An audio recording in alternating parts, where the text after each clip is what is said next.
Doug Rye, licensed architect, nationally known energy consultant, host of the popular Home Remedies radio program, the Doctor of Efficiency, sometimes called the King of Caulk and Talk.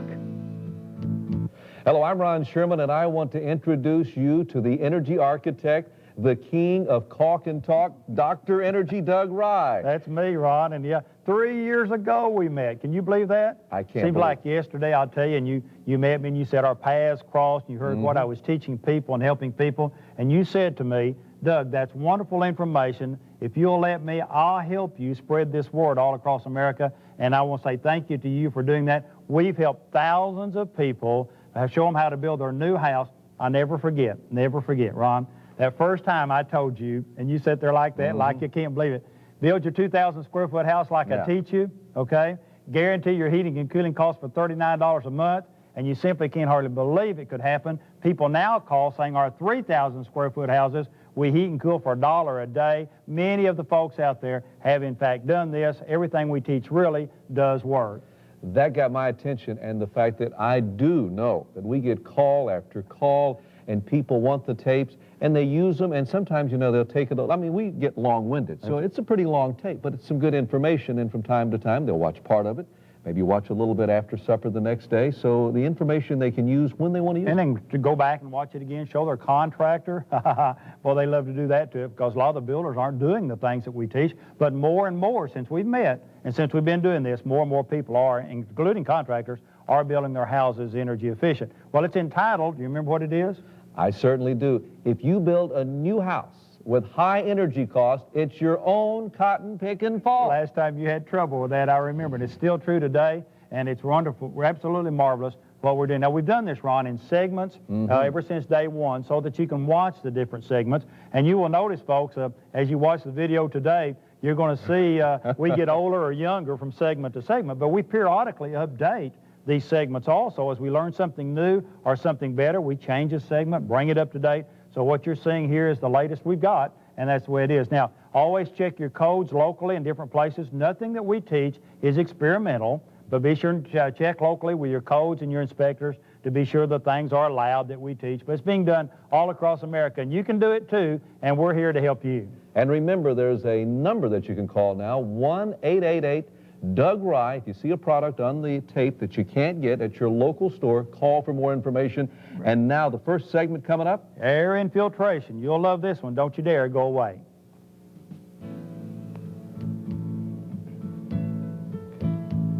We talk about Doug Rye, and he's given us advice around the studio, which is good advice. Air infiltration, air infiltration. I always hear that line. Okay, here we go. Let's teach them the first thing, all right? Ron, on your new house, do you want your new house to breathe? Yes. Yes, everybody says that. What's another word for breathe?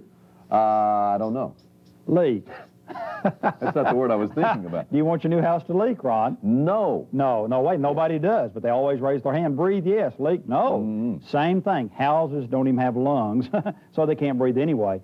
The average house in America being built today, Ron, 30% of the entire heating and cooling load is for house breathing or air infiltration. Do you sometimes in your wintertime standing in your house feel a chill, or do sometimes you feel air coming around electrical receptacles, etc.? Yeah, the sockets. Do you know why it feels that way? I have no idea. Because it's coming in there. Oh, it leaks. It leaks. That's it. So what we're going to do, and see, we have to upsize the heating system and the cooling system, 30% at least, just for house breathing. So that's really not helping me at all? No, it's making you uncomfortable too, and making your bills higher and all these things. And comfort and bills, utility bills, go exactly together. I never met a person that had low utilities that wasn't comfortable. And I've never met a person who was comfortable that didn't have low utility bills. You understand? They go hand in hand, and that's really true. The pocketbook. Yeah. Now, Ron, you can't have it both ways on your house. You can't be like the fellow on the interstate. You know where it is out here. It says on his business, veterinarian, taxidermist. Get your pet back either way.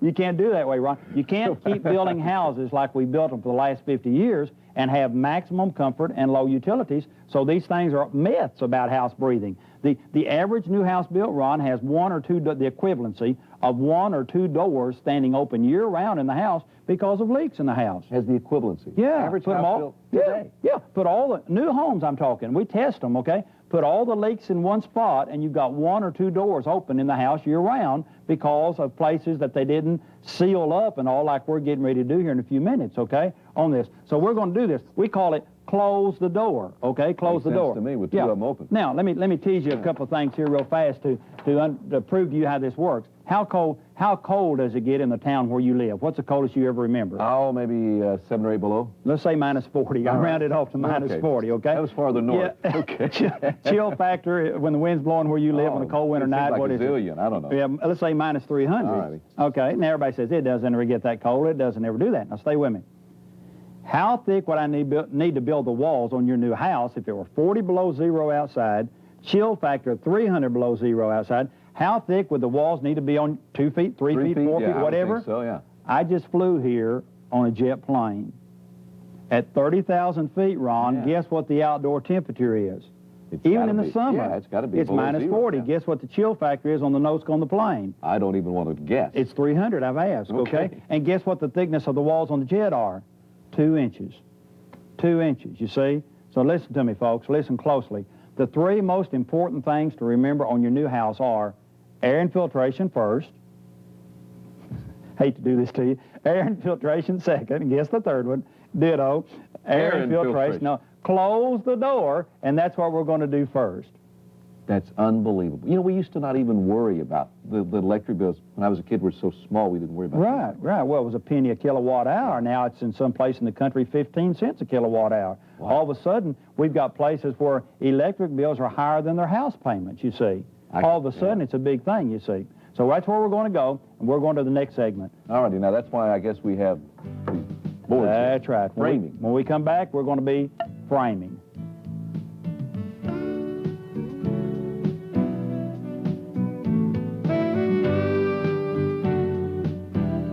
Now, in this segment, we're going to talk about framing. And let me say one more time, I see a few 2x4s here and maybe a 2x6, which don't mean a lot to this announcer, but you're an energy architect, so we're talking about whatever you save as far as energy that you're going to recommend. We're still talking sturdy. You're going to build something that's going to Ron, I'm a licensed architect, and in fact, some of the things we're going to show them here are now in codes in some states.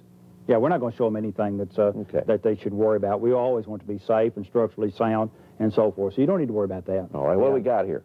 Okay, we're going to frame corners and tees. Now, first of all, let's look at how typically corners are framed on houses. And you have 4 corners at least on your house, sometimes 10 or 15, you know. But let's frame it the old way, which means a stud goes there, and a stud goes there, and a stud goes here, which is there, so you can have a place to nail your sheetrock. Hold that one for me, Ron, right there. I got it. What's in here? Air. That's right. No insulation. It's too hard to do. So if you have 10 of those on your house, you've got 2 times 10, 20 inches of uninsulated wall on your house, see? So watch this. All you have to do to solve, sometimes you get mildew in the corner too because of that. Take this one stud, turn it 90 degrees. Now I've still got my nailer from a sheetrock, and my insulation goes all the way in here now. So you just got 20 inches of free insulation. What'd that cost you, Ron? Not much. Didn't cost you anything. Right. They don't charge you extra for the insulation. All you got to do is get your framer to turn the stud this one way, see? So that's quite a deal. Didn't cost anything to do. Let's move on over here now where an inside wall meets an outside wall. So we do Here's this. the way it's usually framed. Yeah. 2 before here, Gotcha. and a 2 before here. Can you hold those 3? What's in here? I can't chew gum now, but I can do this. Air's in here. You see this? And that's the way it is. So cold air in the wintertime, hot air in the summertime, and if you got 50 of those in your house, that's 100 inches. See, what seems like no big deal. This saves you $200. Take these 2 studs, whoa, That's all right. and this one, take them away and bring one 2x6 in, stand it up right here. Now notice that the insulation goes all the way through the wall. See, so that's free, okay? But we've also saved, you're not using as many Saved you $200 on studs. You see, what a deal, okay? It saves you money and saves you on your utilities, and all the insulation's free, 10 feet of free insulation on a typical house because of the way we frame corners and tees. So watch the screen here, folks, and we're going to show you now how, so you can keep this and give it to your builder on how to frame the corners and tees on your house. All right, this is the diagram that they can get? Yeah, it's right here. Just do it like they're showing it here. Tell your framer exactly how you want it done, and we'll move on, okay? I'm ready. Let's move on to caulking. Stay with us.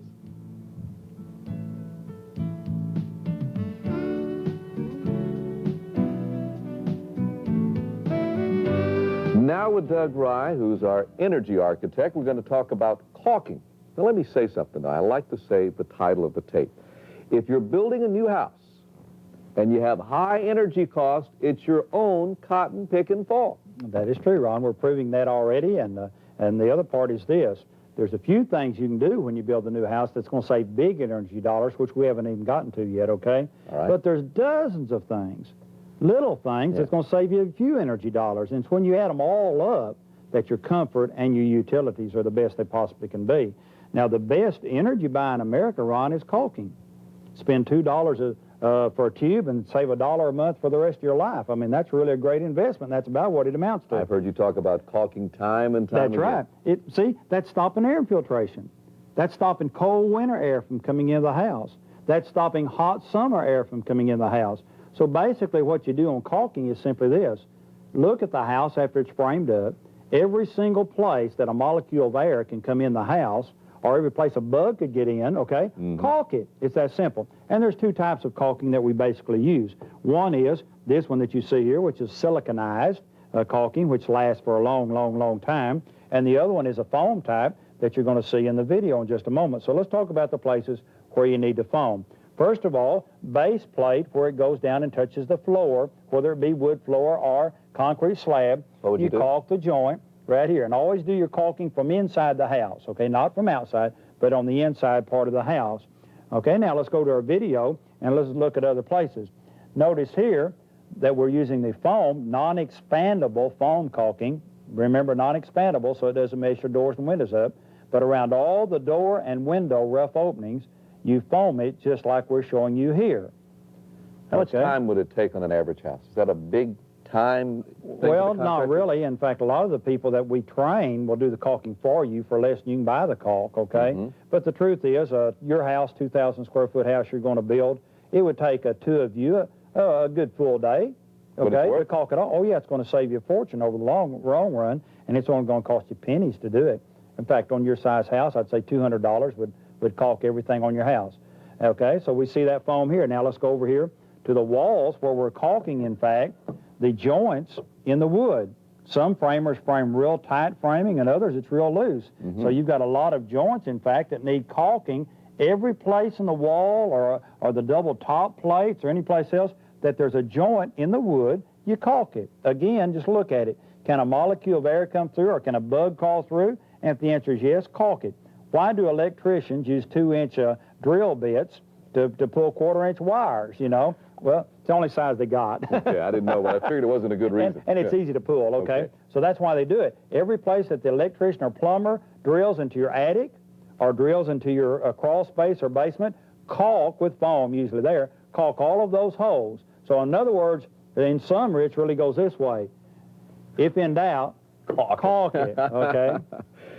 Now, next up, we're going to talk about insulation. You're really going to enjoy this segment.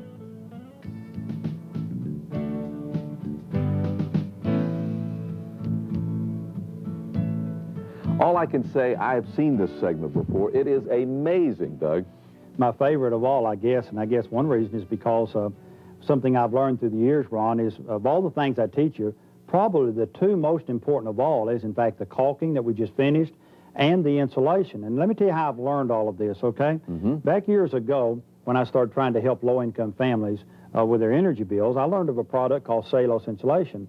Now, I was using other types, including the fiberglass insulation, regularly, and I simply learned through the years that cellulose will outperform the other types of insulation a great deal. I learned a long time ago that if you'll just make one change on your house, use cellulose insulation all the way around on your house, instead of the other types, that it'll lower your heating and cooling about 20% or more all the time, and your house will be more comfortable. Let's hold that thought. Can we get a shot of the temperatures? Yeah, let's do that because we're going to show that in a few moments. You can see right now as we're talking that the middle of the wall at the top of the insulation on the fiberglass wall is 73.4 degrees.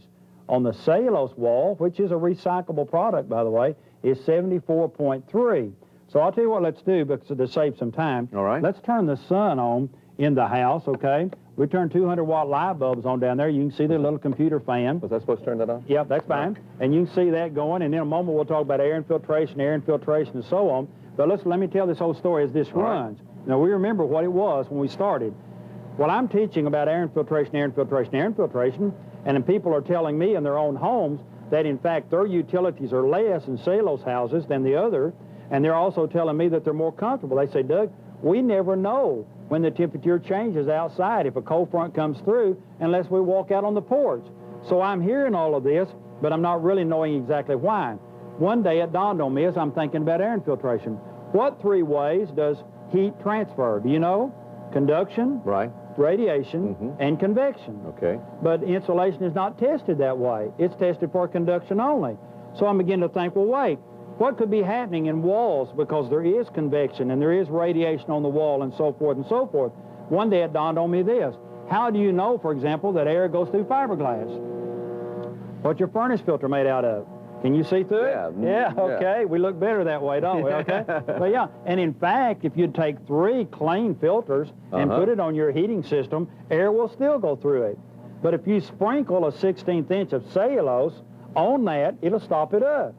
You mean to tell me that a 1/16 inch of cellulose will stop more air movement than 3 inches of fiberglass? And the answer is yes. Now you're getting somewhere. That's right. So what we've learned is, I'll try to make this as short as I can, what we've learned is simply this. Air will go through some types of insulation, but it doesn't go through others. Can you see the little ball up here on top?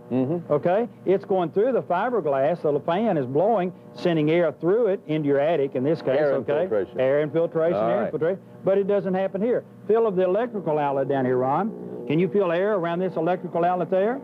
I really Yeah, can. there it I is. really can See, feel how it. about over here on the cellulose side? No. No, none there. So we're talking about big-time savings because of air infiltration and so on. Now, in what we've just said, these few words, let's go back down and see what the temperature is in the middle of the wall on these 2 walls, just in these last couple of minutes. Look at that. Look at that.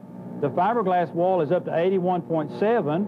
The cellulose wall is still, I think, exactly what it started at, if I remember correctly. Right. Well, whoop, it just jumped again. Now, we've been talking about 2 or 3 minutes. 2 or 3 minutes. And I tell you what, you can show the temperature that we started out, just so you'll believe what we were showing you there. Yes, Maybe yes. you were sleeping through the And first every part. little bit, they can just flip back to here to see what this is. So let me do this, okay? They'll be showing this along, and I'm going to tell you, here's what to do on your new house. First of all, let's start with the foundation, then the walls, and then the ceiling, how to insulate. Foundation Let's first. start with foundation, and we'll go to the graphics here on the screen. As you see on the screen here, you see a monolithic slab, like they use in a lot of the South, is the most difficult of all to insulate. It's cold outside, your wife's feet are going to be cold inside the house if you don't insulate the perimeter of the slab. In this case, with a monolithic slab, stand the insulation up behind the little brick or row that you see there, row lock, which looks real nice and protects the insulation. A monolithic slab is hard to insulate the perimeter, but that's with that's with styrofoam material there, or that type. Let's go to the next one. On the next one now would be a typical L-block construction, which you see in a lot of parts of the country, where you pour conventional footing, come up with your concrete blocks, and you put an L block in the top. In this case, you put the insulation, again, a styrofoam type material, in the L itself, which gives you the insulation between warm air inside the house and cold air outside the house, and this is fully acceptable. Let's go to the next one. Now we're going to a house with brick veneer. In this case, if you're going to have brick on your house, you can stand the styrofoam type insulation vertically. It's really rigid insulation, vertically behind the brick and that's a marvelous way, and it's well protected and does a good job also. Let's go to the next one. Now let's go to a basement or crawl space. We're going to show you both. What's the difference in a basement and a crawl space? Obviously, I guess it's dug down deeper. About 5 foot. Okay, all right. But a lot of people think, and for years and years and years, we thought that a crawl space has to be ventilated. And we have vents under the house. Well, everybody closes them in the winter anyway, so why have them? What we've learned is this. Treat a crawl space like this basement. So let's take the basement first.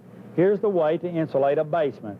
Insulate the foundation wall either with your blue board styrofoam type material, or spray cellulose on it at the same place that you see it drawn here.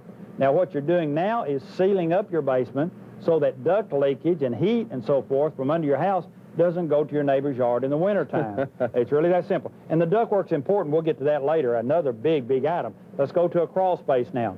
Here's a crawl space. Now it's just 2 feet tall or 3 feet tall, you see. What you do on a crawl space is put visqueen plastic on the ground so moisture can't come out of the ground up in here.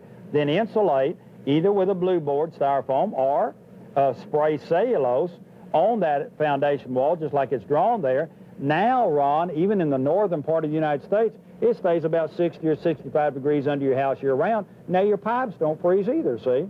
Isn't that nice? So just put the visqueen right down on the ground. Put visqueen right on the ground, right on the ground, so moisture can't come through there. Seal up your foundation vents. Boy, that scares people to death, but where does moisture come from under a house? Either out of the ground or through the vents. So you would not have a vent? Well, you have to put them in because code makes you put them in, but just close them. Okay, gotcha. Put styrofoam plugs behind them or something like that, and we do that all around, and we're doing a lot of that, and you're going to have a good dry crawl space now, and you're going to have it comfortable so that your pipes doesn't freeze and your feet doesn't get cold during the winter time. Be important. Nice? My wife's feet didn't get cold in the winter. You're right. Yeah, if your wife's happy, I'm happy. You understand that, okay? Let's look real early again, though, at our temperature is just what's happened since we've been talking. 94.7. I saw it 0.1. I can't see exactly there. Just took the jump. 74.5. You think 20 degrees might make a difference in your wall on your house for heating and cooling, and that happened in what length of time? It's got to be less than 5 minutes. Less than 5 minutes, okay? What we've learned, and what I've learned is this. When the sun hits the wall on a house, it starts convection currents in there. It starts taking the heat from that hot wall into the house. And faster, and the hotter it gets, the faster it goes, you see. That's what really does happen in that situation. So now let's go to walls, how we're going to insulate our walls.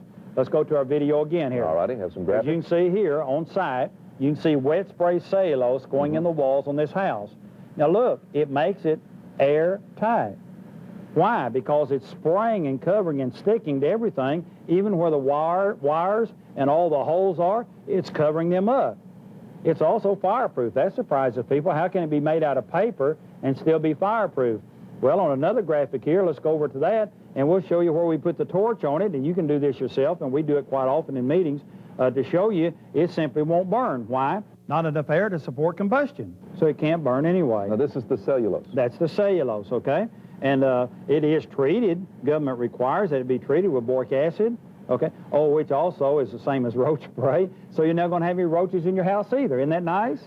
Cuts out air infiltration and roaches. Oh, and let's go to your wife again. We want to spray it under your bathtub now so that the tub is comfortable when she takes a bath in the wintertime. Isn't that nice? I don't know how you guys think of it. And it just goes on and on and on. It's also a marvelous, marvelous product for soundproofing. So anywhere you want soundproofing in your house, at your library, your study, any room in the house you want soundproofing, you put cellulose in the wall also. So the cellulose, which is a recyclable product, which has all government approval, it's been around since the 1940s, can be used all through the house, and it's simply going to do this for you. It's going to make your house more comfortable. It's going to lower your heating and cooling 20%. You can downsize your heating and cooling system 20%. You're not going to have any roaches in your house. Your house is practically fireproof, and it's almost soundproof, and for almost no more money at all. What a buy that is. Let's look one more time in conclusion. Right. Let's go down and look at our temperatures. 91 or 97.2, it's 97. 94.5, 74.7. It just clicked up a little. Now let's do this real fast. What happens when a cold front moves through? Just turn it off fast there. And let's see what happens when a cold front, this room's probably about 81 degrees or something. Right. And let's see what happens when a cold front comes through. And we're going to see how that your fiberglass wall, in fact, is going to take a nosedive because it's going to react to this room temperature, but the cellulose is not. And you'll see that happen here in just a minute. Now, question. In essence, the fiberglass, it really doesn't keep out the air. It really kind of goes with the cold or the hot that hits the house. It really does. In fact, I'm not here to criticize any product. Believe me, I'm not. But the truth is, the hotter it gets or the colder it gets, in my opinion, the faster that fiberglass loses its honest true R value. You see? And again, R values are a myth. Like I said, they're not really tested like it should be tested, in my opinion. What's the R value of an igloo where the Eskimos live? I don't know. It's ice house, right? What do they heat it with? Yeah. They heat it with a candle. Okay? And it may be 40 below outside, do you understand? But it has no air infiltration, right? Exactly. You see how that works? That's it. Yeah. What's the R value of a tent? You ever been camping in a tent in the wintertime? Can knock you down when you get out, but -1. inside, you know, it has almost no R value. Yeah. But if you zip up the doors and windows, you can heat it with a little Coleman heater. Right. Nothing to it, right? Like you were talking about the jet plane. Yeah, the jet plane. No air infiltration. What happens on the jet if I open my window? You're gone. Oh, well, I don't mean that. I mean, I'm going to freeze to death, too, okay? Right. I lose my frequent flyer miles, someone said. Yeah. Okay. But that's right. That's how that works. So it's air infiltration, and when you start doing with cellulose, you, in fact, are going to have an airtight house with the caulking, too. That's what's happening here. Now, let's go to cathedral ceilings. let's go back to our video here. Okay. You see here on this vaulted ceiling, that ceiling is packed totally full of cellulose insulation, no airspace at all. It will actually make the shingles last longer, and in the north, you won't have an ice dam problem anymore because the heat of your house is not going to melt the snow and make these big icicles anymore. So pack the vault totally full. Okay, look at that one. You can see that clearly.